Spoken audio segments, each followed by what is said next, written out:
जय हिंद साथियों। स्टडी रथ 101 YouTube channel में आप लोगों का स्वागत है। आज हमारा एफएफई जीडी का हिंदी का प्रैक्टिस सेट 5वां है।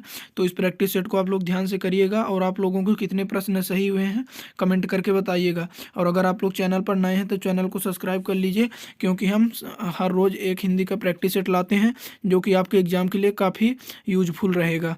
तो चलिए आज का ये प्रैक्टिस सेट शुरू करते हैं।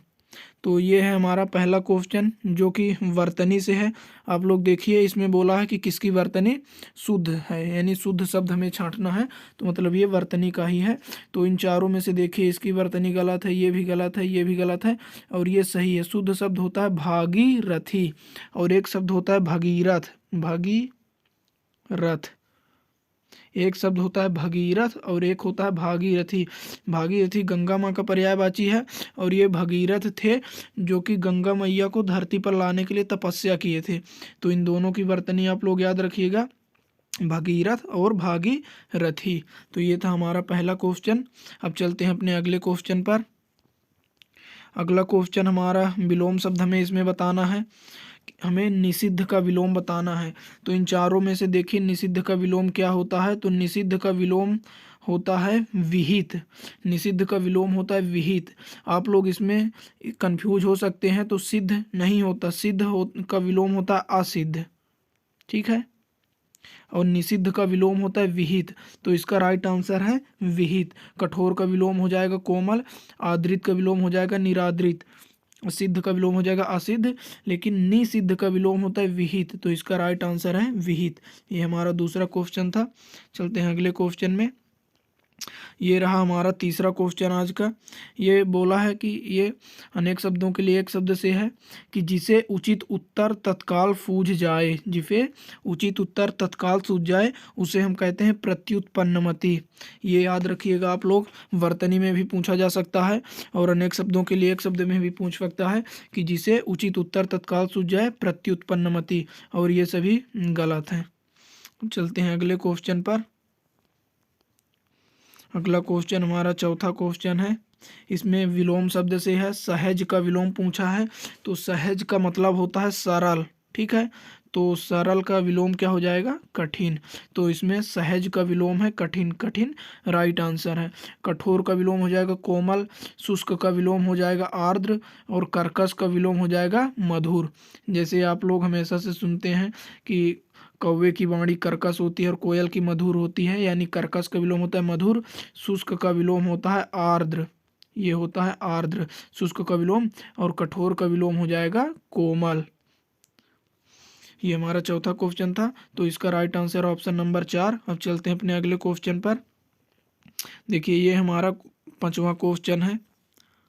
इसमें हमें क्या बताना है कि किस भाग में त्रुटि है। जिस भाग में त्रुटि है हमें उसी को ऑप्शन में क्लिक करना है। तो देखिए, इसे पढ़ते हैं। मैंने 3 वर्ष पहले राज्य स्तरीय परीक्षा उत्तीर्ण की है। तो देखिए, आप लोगों को इसे पढ़ने से ही गलत लग रहा होगा, क्योंकि यहाँ पर देखिए 3 वर्ष पहले की बात कर रहा है और यहाँ पर है बोला है। तो 3 वर्ष पहले की बात तो भूतकाल में चली गई। तो इसका राइट ऐसे होगा कि मैंने 3 वर्ष पहले राज्य स्तरीय परीक्षा उत्तीर्ण की थी। है के जगह पर यहाँ पर थी होना चाहिए, कि मैंने 3 वर्ष पहले राज्य स्तरीय परीक्षा उत्तीर्ण की थी। तो ऑप्शन नंबर 3 में गलती है, तो इसका राइट आंसर हो जाएगा 3। अब चलते हैं अपने अगले क्वेश्चन पर। देखिए, ये हमारा क्या है, ये भी हमारा अनेक शब्दों के लिए एक शब्द से है। ये 6वां क्वेश्चन, कि जहाँ पर लोगों का मिलना हो। तो इन चारों ऑप्शन को आप लोग देख लीजिए, ये एकदम सरल है। जहाँ पर लोगों का मिलना होता है उसे कहते हैं सम्मेलन। सम्मेलन में ही लोग हिस्सा लेते हैं, जहाँ सब लोग मिलते हैं उसे हम सम्मेलन कहते हैं। और ये देखिए, पहला ऑप्शन है संगम। तो संगम, जहाँ नदियाँ मिलती हैं उसे संगम कहते हैं। जहाँ नदियाँ मिलती हैं, जहाँ नदियों का मिलन होता है उसे संगम कहते हैं। अगम्य, अगम्य होता है जहाँ न जाया जा सके। जहाँ न जाया जा सके, यानी जहाँ कोई नहीं जा सकता उसे बोलते हैं अगम्य। और सघन, जो बहुत घन होता है उसे सघन बोलते हैं। इसका राइट आंसर ऑप्शन नंबर 4 है। अब चलते हैं अपने 7वें क्वेश्चन पर। देख लीजिए इसे। ये है हमारा 7वां क्वेश्चन। इसमें क्या है कि बोला है कि प्रतिस्थापित करना, यानी जो ये रेखांकित है इसे हमें उचित शब्द से प्रतिस्थापित करना है। और अगर ये सही लिखा है तो फिर इसमें हमें ऑप्शन लगा देंगे कि किसी बदलाव की आवश्यकता नहीं है। तो देखते हैं, इसे पहले हम पढ़ेंगे मर्यादा पुरुषोत्तम राम कब हुए। तो इसमें देखिए वर्तनी की अशुद्धि है, ये मर्यादा गलत लिखा है, मर्यादा ऐसे होता है मर्यादा। तो देख लेते हैं किस ऑप्शन में है, तो यहाँ पर है। तो इसका राइट आंसर हो जाएगा ऑप्शन नंबर ए, मर्यादा पुरुषोत्तम राम कब हुए। तो मर्यादा राइट ये है, और इसमें देखिए ये सभी गलत हैं, तो और ये भी गलत है। चलते हैं अगले क्वेश्चन पर। ये है हमारा 8वां क्वेश्चन, इसे पढ़ते हैं। इसमें भी ये देखिए रेखांकित है, तो इसकी जगह पर हमें बताना है कि क्या आएगा। यानी जैसे ये बोलता है कि अशुद्धि का शुद्ध रूप क्या होगा, यानी ये अशुद्ध है तो इसमें से शुद्ध हमें छांट के यहाँ पर लगाना है। तो पढ़ते हैं, कुंभ के मेले में भारी भरकम भीड़ जमा होती है। तो यहाँ पर भारी भरकम गलत है, यहाँ पर हो जाएगा बहुत। कुंभ के मेले में बहुत भीड़ जमा होती है, तो इसका राइट आंसर है बहुत। चलते हैं अगले क्वेश्चन पर, ऑप्शन नंबर 9। ये देखिए पर्यायवाची से आ गया, मौन का पर्यायवाची हमसे पूछा है। तो मौन का पर्यायवाची देखिए आप यहाँ पर दो जगह कंफ्यूज हो सकते हैं। एक तो हो हल्ला को आप लोग काट देंगे कि मौन का पर्यायवाची ये नहीं होता, और एक शब्द मौन का पर्यायवाची नहीं होता। आप लोग इसमें नीरव और मूकता में कंफ्यूज हो सकते हैं। तो मौन का पर्यायवाची होता है नीरव, नीरव का मतलब ही होता है मौन। और मूकता तो वो होता है जो बिल्कुल बोल ही नहीं पाता, लेकिन मौन का मतलब होता है कि बोलता है लेकिन शांत है। तो मौन का पर्यायवाची होता है नीरव। अब चलते हैं अपने अगले क्वेश्चन पर। अगला क्वेश्चन भी देखिए पर्यायवाची से है, ये है हमारा 10वां क्वेश्चन। यहाँ पर बोला है कि जंगल का पर्यायवाची शब्द नहीं है। ये आप लोग जरूर ध्यान रखिएगा, जैसे यहाँ पर बोला नहीं है। अक्सर क्या होता है कि हम लोग एग्जाम में ध्यान नहीं दे पाते क्योंकि बहुत जल्दबाजी में रहते हैं, तो ऐसे बातों पर आप लोग ध्यान रखिए। तो जंगल का पर्यायवाची कौन सा नहीं है, तो विपिन जंगल का पर्यायवाची होता है, कानन भी जंगल का पर्यायवाची होता है, बयाबान भी जंगल का पर्यायवाची होता है, लेकिन प्रवीण जंगल का पर्यायवाची नहीं होता है। तो इसका राइट आंसर है ऑप्शन नंबर 3। अब चलते हैं अपने अगले क्वेश्चन पर। अगला क्वेश्चन देखिए मुहावरा से आ गया है कि अकेला चना भाड़ नहीं फोड़ता का उपयुक्त अर्थ। ये है हमारा 11वां क्वेश्चन। तो बेवकूफ़ होना भी इसका नहीं होता, चतुर होना भी नहीं होता। और यहाँ देखिए क्या लिखा है, अकेला आदमी कुछ भी कर सकता है, तो ये गलत है, क्योंकि यहाँ लिखा है अकेला चना भाड़ नहीं फोड़ता। इसका मतलब होता है कि अकेला आदमी लाचार होता है, अकेला आदमी ज़्यादा कुछ नहीं कर पाता। तो इसका राइट आंसर है ऑप्शन नंबर 2। चलते हैं अगले क्वेश्चन पर। ये भी विलोम से आ गया है, देखिए ये 12 नंबर का क्वेश्चन है, और ये सहज का विलोम पूछा है। तो सहज का विलोम क्या होता है, कठिन। सहज का विलोम होता है कठिन, ये सभी गलत हैं। ये शायद दोबारा क्वेश्चन आ गया है, तो फिर से हो गया, पढ़ लेते हैं। सहज का विलोम है कठिन, और कर्कश का विलोम हो जाएगा मधुर, शुष्क का विलोम आर्द्र, कठोर का विलोम कोमल। चलते हैं अगले क्वेश्चन पर।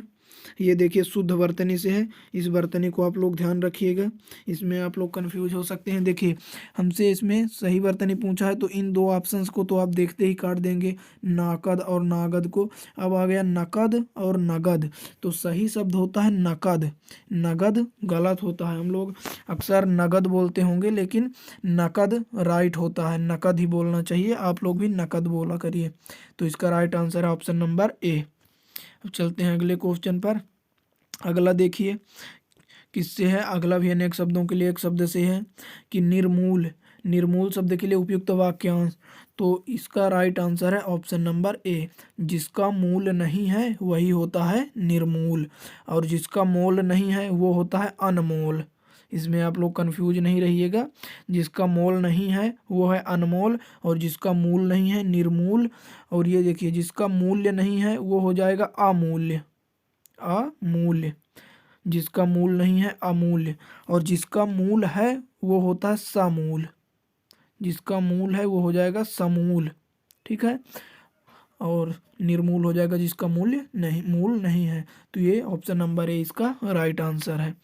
चलते हैं अगले क्वेश्चन पर। अगला क्वेश्चन देखिए पर्यायवाची से पूछा है इसमें क्या बोला है कि कौन सा पर्यायवाची शब्द युग्म शुद्ध है, मतलब इसमें से 3 गलत हैं और एक सही है। तो देखिए यहाँ पर यति और निरिप लिखा है, तो निरिप तो राजा का पर्यायवाची होता है और यति जो है ये पर्यायवाची होता है सन्यासियों का, ठीक है, यानी साधु जो होते हैं।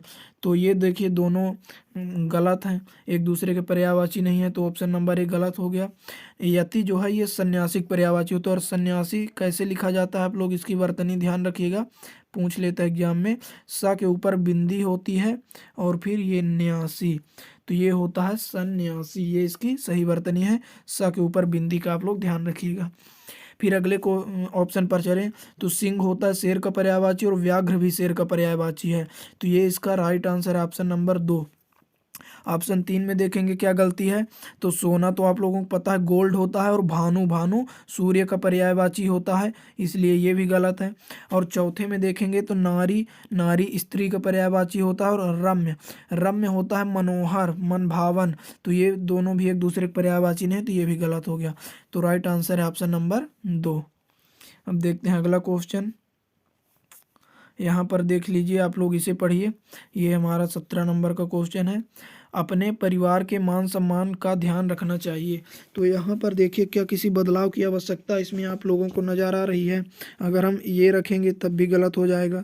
अपने परिवार के मान सम्मान के ध्यान रखना गलत है, मान सम्मान को ध्यान रखना ये भी गलत है, मान सम्मान की ध्यान रखना ये भी गलत है, यानी इसमें किसी भी बदलाव की आवश्यकता नहीं है। ये एकदम सही वाक्य लिखा है कि अपने परिवार के मान सम्मान का ध्यान रखना चाहिए।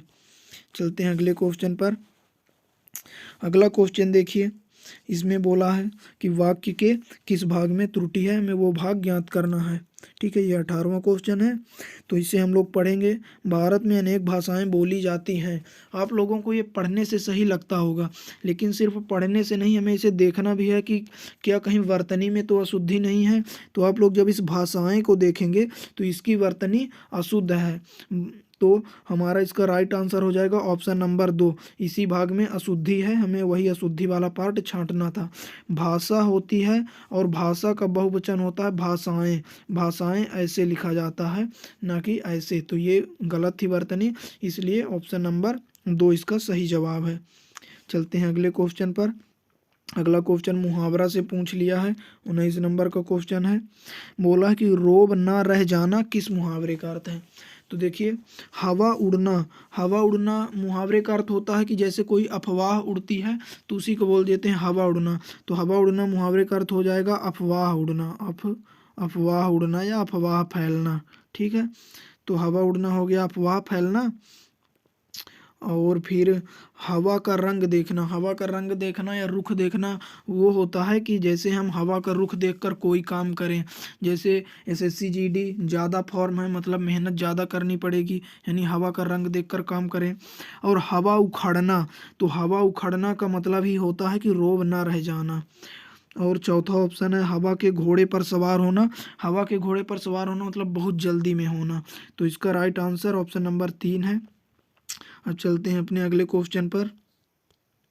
देखिए ये क्वेश्चन 1 नंबर का बढ़िया क्वेश्चन है, आप लोग इसे पढ़िए, ये तो सबको आता होगा, सभी इसको सुने रहते हैं कि कुत्ता भी है शेर अपनी गली का। तो इसका राइट आंसर है ऑप्शन नंबर ए। इसे तो सब लोग बोलते भी होंगे कि कुत्ता है कुत्ता भी अपनी गली में शेर होता है, तो इसका राइट आंसर है ऑप्शन नंबर ए शेर। यहाँ पर हम शेर भरेंगे तो हो जाएगा कुत्ता भी है शेर अपनी गली के अंदर। चलते हैं अगले क्वेश्चन में, ये आज का हमारा लास्ट क्वेश्चन है। देख लीजिए इसमें हमें खाली स्थान में उपयुक्त शब्द छांट के भरना है, ये हमारा लास्ट क्वेश्चन है। तो इसे पढ़ेंगे सबसे पहले कि करुण कहानी को पढ़कर रात को नींद आई, तो करुण कहानी को पढ़कर तुमको उसको सबको, ये गलत है।